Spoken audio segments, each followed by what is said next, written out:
ಋಷಿ ಮಾಂಡವ್ಯರ ಶಾಪದ ಕಾರಣದಿಂದ ಯಮನ ಕಣವು ದಾಸಿಯ ಮಗನಾಗಿ ವಿದುರ ಎಂಬ ಹೆಸರಿನೊಂದಿಗೆ ಸಕಲ ಜ್ಞಾನವನ್ನು ಹೊಂದಿ ಹಸ್ತಿನಾಪುರದಲ್ಲಿ ಜನಿಸಿದರು. ಇವರು ರಾಜ ಧೃತರಾಷ್ಟ್ರನಿಗೆ ತಿಳಿಸಿದ ಕೆಲವೊಂದು ವಿದುರ ನೀತಿಗಳು ನಾವು ತಿಳಿಯಲೇಬೇಕಾಗಿದ್ದು.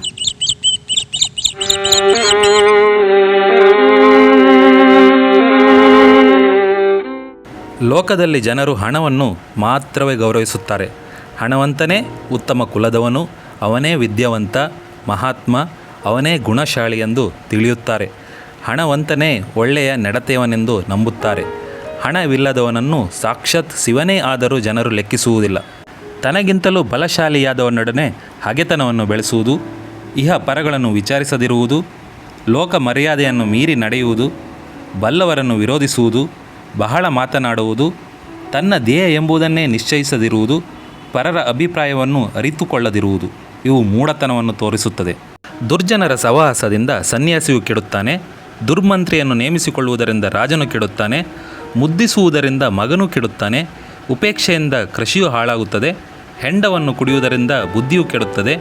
ಕೆಟ್ಟ ನಡತೆಯಿಂದ ಸದ್ಗತಿಯು ಲಭಿಸದೆ ಹೋಗುತ್ತದೆ. ಕೆಟ್ಟ ಅಭ್ಯಾಸದಿಂದ ಹೆಂಗಸು ಕೆಡುತ್ತಾಳೆ.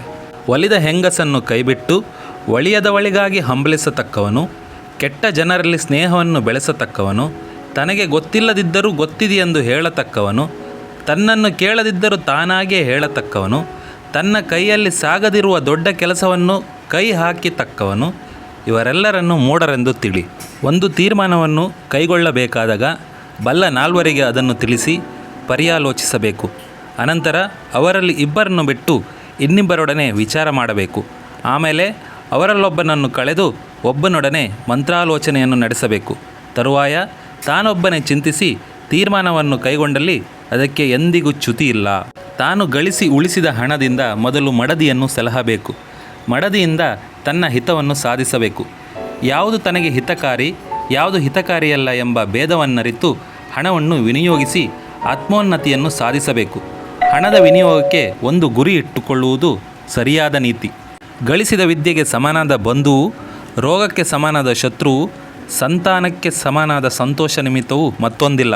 ಕಾಮಾಂಧರಾದ ಕೆಲವು ಹೆಂಗಸರು ತಮ್ಮ ಇಚ್ಛೆಯನ್ನು ಪೂರೈಸಿಕೊಳ್ಳುವುದಕ್ಕಾಗಿ ಪುರುಷರನ್ನು ಪ್ರೀತಿಸುವುದುಂಟು. ಹಾಗೆಯೇ ಧೂರ್ತರು ತಮ್ಮ ಇಷ್ಟವನ್ನು ಸಾಧಿಸಿಕೊಳ್ಳುವುದಕ್ಕಾಗಿ ಮೂರ್ಖರನ್ನು ಗೌರವಿಸುತ್ತಾರೆ. ಅವರ ಗೌರವ ಸತ್ಕಾರಗಳಿಗೆ ತಾವು ಅರ್ಹರೇ ಅಲ್ಲವೇ ಎಂಬುದನ್ನು ತಮೋಗುಣದ ಈ ಮದಾಂಧರು ಆಲೋಚಿಸುವುದಿಲ್ಲ. ಹಲವು ಪ್ರಾಣಿಗಳಲ್ಲಿ ಉತ್ತಮ ಗುಣಗಳಿವೆ. ಆ ಗುಣಗಳನ್ನು ನಾವು ಮೈಗೂಡಿಸಿಕೊಳ್ಳಬೇಕು.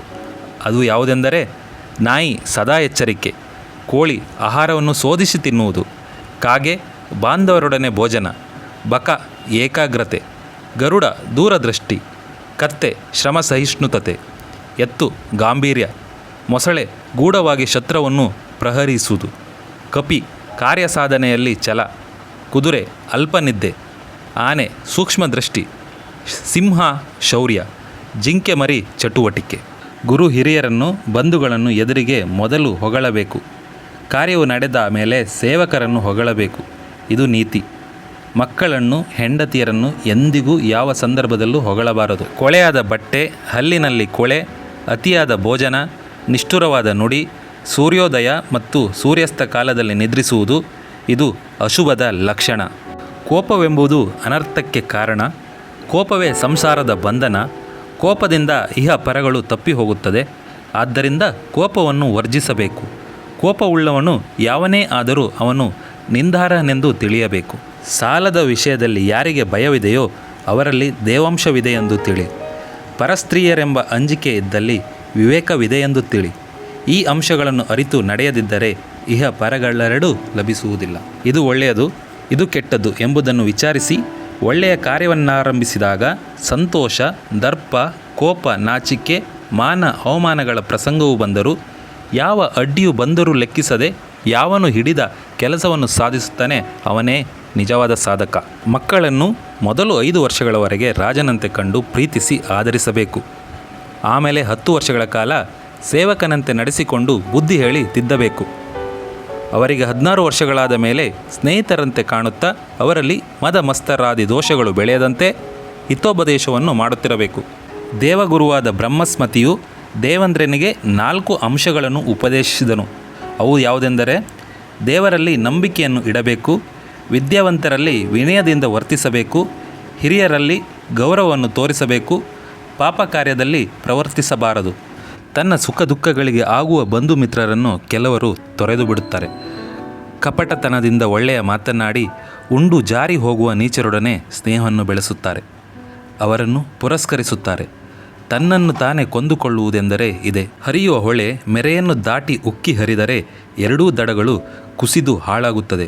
ಹಾಗೆಯೇ ಹೆಂಗಸರು ಮರ್ಯಾದೆಯನ್ನು ಬಿಟ್ಟು ಮನಬಂದಂತೆ ಉರವಣಿಸಿ ನಡೆದರೆ ಹುಟ್ಟಿದ ಕುಲ ಸೇರಿದ ಕುಲ ಇವೆರಡನ್ನೂ ಹಾಳು ಮಾಡಿ ಕೆಟ್ಟ ಹೆಸರನ್ನು ತರುತ್ತಾರೆ, ನಂಬಿದವರನ್ನು ನೀರಲ್ಲಿ ಮುಳುಗಿಸುತ್ತಾರೆ.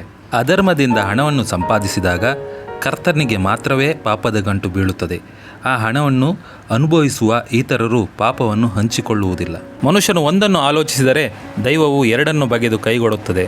ಇವನು ಗುರಿಯನ್ನು ಸಾಧಿಸಲು 3 ದಾರಿಗಳನ್ನು ಹುಡುಕಿದರೆ ದೈವವು 4 ವಿಧದಿಂದ ಅದನ್ನು ಕೆಡಿಸುತ್ತದೆ. ತನ್ನ ಇಚ್ಛೆಯಂತೆ ಎಲ್ಲವೂ ನಡೆಯುವುದಾದರೆ ದೇವರು ಎಂಬುದನ್ನು ಏಕೆ ಒಪ್ಪಿಕೊಳ್ಳಬೇಕು? ಲೋಕಕ್ಕೆ ನಾನೇ ದೇವರು ಎಂದು ಮನುಷ್ಯನು ಹೇಳಿಕೊಂಡಾನು. ಧನ್ಯವಾದಗಳೊಂದಿಗೆ.